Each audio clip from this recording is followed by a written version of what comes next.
आप अपने बच्चों को कावड़ लेने जाने से रोकिए कि आप अपने भाइयों को, अपने बच्चों को, अपने पतियों को, अपने पिता को किसी भी सूरत में कावड़ लेने जाने से रोकिए, क्योंकि इसमें आपकी बर्बादी होती है। हमारे समाज के गरीब समाज के लोग, अनुसूचित जाति जनजाति पिछड़े वर्ग के लोग, वो कावड़ लेने क्यों जाते हैं? या जो बड़े मठों पर बैठे हैं वो लोग और उनके बच्चे कभी कावड़ लेने नहीं जाते। आज हमारे समाज के मुंह पे लोग थूक रहे हैं, थूक चटवा रहे हैं। हमारे समाज के मुंह पे लोग मूत रहे हैं। एक तो अपने बच्चों को आरएसएस में, बजरंग दल में, विश्व हिंदू परिषद में जाने से रोकिए, उनको पढ़ाई के रास्ते पे डालिए। और आप कावड़ लेना जाना बंद कीजिए, कथा सुनना बंद कीजिए, क्योंकि जो कथावाचक हैं बेसिकली इनके भी आप इनकी वाणी देखिए, इनकी वाणी के अंदर भी आपको नफरत नजर आएगी। आज मैं आपके सामने आया हूं अपने समाज के बच्चों के भविष्य के लिए और समाज के स्वाभिमान के लिए, आप सबसे कुछ मांगने के लिए। जैसा कि हम देख रहे हैं कि जब भी ये सावन का महीना आता है और कावड़ का समय आता है, तो जो लोग कावड़ लेने के लिए जाते हैं, आखिर वो जाते किस लिए हैं? कौन सी वो चाहत है जिस चाहत की पूर्ति के लिए वो लोग जाते हैं? अगर आप देखें कि जिनके पास भरमार पैसा है, भरपूर पैसा है, जो लोग बड़ी बड़ी कुर्सियों पर बैठे हैं, बड़े बड़े अधिकारी हैं, बड़े बड़े नेता हैं, बड़े उद्योगपति और पूंजीपति हैं, या जो बड़े मठों पर बैठे हैं, वो लोग और उनके बच्चे कभी कावड़ लेने नहीं जाते। हमारे समाज के गरीब समाज के लोग, अनुसूचित जाति जनजाति पिछड़े वर्ग के लोग, वो कावड़ लेने क्यों जाते हैं? आप अपने बच्चों को कावड़ लेने जाने से रोकिए, क्योंकि जब वो कावड़ लेने जाते हैं तो कम से कम 10-15 हज़ार रुपया खर्च करते हैं। और साथ ही साथ अगर बच्चे पढ़ने वाले हैं तो 15 दिन की स्कूल की छुट्टी करते हैं, कॉलेज की छुट्टी करते हैं। और जो लोग प्राइवेट कहीं नौकरी कर रहे हैं, कंपनी में, किसी फैक्ट्री में नौकरी कर रहे हैं, तो वो कम से कम 15 दिन की छुट्टी करते हैं। एक तरफ उनकी तनख्वाह मारी जाती है, ऊपर से वहाँ जाने आने पे जो खर्च होता है वो खर्च भी करते हैं। इससे फायदा किसको होता है? जरा याद कीजिए, अब से 30 साल पहले तब तो कहीं कोई कावड़ का कैंप नहीं लगता था। कहीं रास्ते में किसी को खाना खिलाने के लिए भी कोई आयोजन नहीं होता था। तो अचानक ये 30 साल में ये बाढ़ क्यों आई? तो एक तो मैं आप सब बहनों से, माताओं से, बेटियों से ये निवेदन करता हूं कि आप अपने भाइयों को, अपने बच्चों को, अपने पतियों को, अपने पिता को किसी भी सूरत में कावड़ लेने जाने से रोकिए, क्योंकि इसमें आपकी बर्बादी होती है।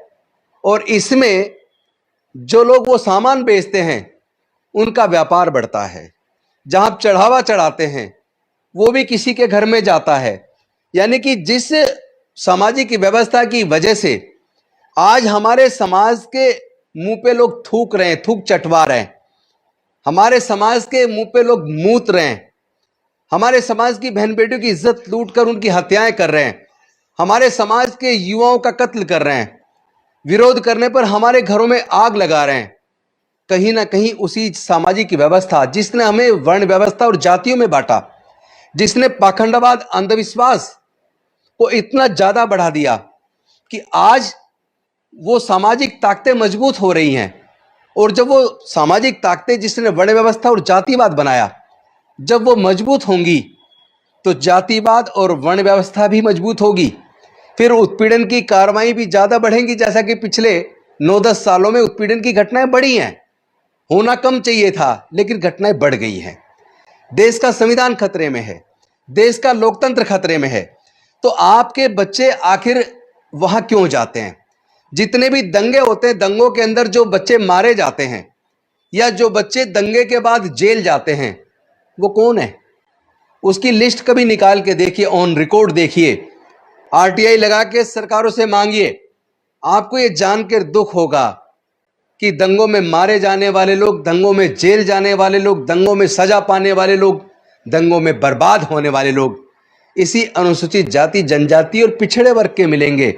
मैं पूछना चाहता हूं, जब हमारे लोगों का कत्ल होता है, बहन बेटियों की इज्जत लूट के उनकी हत्या कर दी जाती है, हमारे लोगों के घर जला दिए जाते हैं, हमारे लोगों के ऊपर पेशाब किया जाता है, हमारे लोगों को थूक चटवाया जाता है, किसी का मुंडन कर दिया जाता है, उस वक्त वो संगठन जो फिल्म के अंदर किसी डायलॉग मात्र पर किसी सिनेमा घर में आग लगा देते हैं, रोड पे आके धरने प्रदर्शन करते हैं, तो हमारे ऊपर पेशाब करने पर, हमारे युवाओं की हत्या करने पर, हमारे घरों को जलाए जाने पर वो विश्व हिंदू परिषद कहां चली जाती है?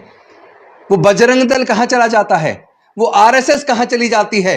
ये सबसे बड़ी हमारी गुलामी का कारण, हमारी बदहाली का कारण सबसे बड़ा हम स्वयं हैं, क्योंकि हम उस सामाजिक व्यवस्था को मजबूत कर रहे हैं।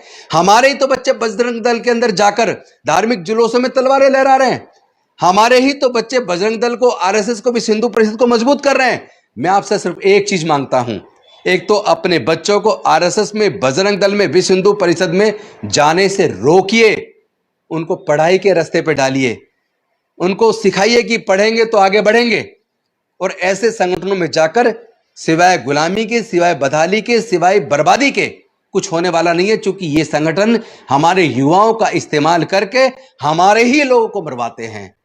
ये अल्पसंख्यकों को मारना, दलितों को मारना, आदिवासियों को मारना, पिछड़ों को मारना, अरे इनकी हिम्मत इतनी हो कैसे जाती है? ये सच बताऊं तो ये जो अभी मैं देख रहा था उत्तराखंड के अंदर, जो एक साधु बोल रहा है कि पूरा हिमालय हमारा देवालय है, हम यहां किसी बौद्ध को, किसी मुस्लिम को, किसी ईसाई को रहने नहीं देंगे, और जिस तरह की धमकियां खुलेआम गर्दन काटने की धमकी ये साधु के भेष में जो लोग देते हैं, मैं कहना चाहता हूं आप इनको पहचानिए। ये निश्चित तौर पर इनकी अगर जांच की जाए, ये साधु कतई नहीं होंगे, ये जरूर अपराधी होंगे जो अपराध करने के बाद पुलिस के अरेस्ट से भागे और गेरुए कलर के कपड़े पहनकर ये साधु संतों को भी बदनाम कर रहे हैं। क्योंकि साधु संत का मतलब क्या है? संत का मतलब होता है मानव कल्याण के लिए काम करना, घर बार परिवार सब कुछ त्याग कर कैसे दुनिया में शांति कायम हो, कैसे मानवता बढ़े। तो इसलिए लोगों ने ये वस्त्र पहने और घर का त्याग किया, वो लोग साधु और संत कहलाए। लेकिन आज जिस तरह साधु संत का भेष बनाकर ये आतंकवादी, ये अपराधी, ये लगातार खुलेआम लोगों को धमकी दे रहे हैं, लोगों को मारने के, पैरेलल आर्मी बनाने की बात कर रहे हैं, कत्लेआम मचाने की बात कर रहे हैं। साधु का काम कत्लेआम मचाना नहीं है, साधु का काम नफरत फैलाना नहीं है, साधु का काम लोगों के बीच में वैमनस्य बढ़ाना, आग लगाना नहीं है। ये बेसिकली साधु नहीं है, अपराधी है। मैं सरकार से मांग करता हूं इनकी जांच कीजिए, इनकी बैकग्राउंड चेक कीजिए। ये अपराधी मिलेंगे जरूर, कहीं ना कहीं ये अपराध करके भागे हुए लोग हैं, ऐसे लोगों को जेल में डालिए, क्योंकि ये देश को तोड़ने की साजिश कर रहे हैं, ये देश के अंदर नफरत फैला रहे हैं। हो सकता है किसी पार्टी विशेष को इससे फायदा हो जाए, छोटा मोटा फायदा, लेकिन याद रहे जब देश टूटेगा तो पूरे देश को बर्बादी होगी, पूरे देश का नुकसान होगा, क्योंकि ये देश तोड़ने की कार्रवाई है। जब लोग घर जलते हैं ना, तो वो पड़ोसी के घर को भी अपने आगोश में ले लेते हैं, वो फिर किसी की जाति और धर्म नहीं देखती आग।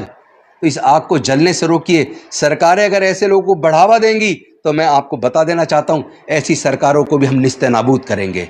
हम छोड़ने वाले नहीं हैं, हम सच्चे देशभक्त हैं, हम अपने देश से प्यार करते हैं, अपने देश के संविधान को भी बचाएंगे, देश के लोकतंत्र को भी बचाएंगे, और अपने देश में से इस नफरत के वातावरण को खत्म करके शांति और मानवता का पाठ जो तथागत बुद्ध ने दिया था, उस पाठ को पूरी दुनिया को हम लोग पढ़ाएंगे। और मैं निवेदन करता हूं फिर से, आपसे दो ही चीज़ मांगी है, ऐसे नफरती संगठनों में जुड़ना बंद करिए, और आप कावड़ लेना जाना बंद कीजिए, कथा सुनना बंद कीजिए। क्योंकि ये जो कथावाचक हैं बेसिकली इनके भी आप इनकी वाणी देखिए, इनकी वाणी के अंदर भी आपको नफरत नजर आएगी, इनकी वाणी के अंदर भी आपको मानवता नजर नहीं आती, शांति नजर नहीं आती।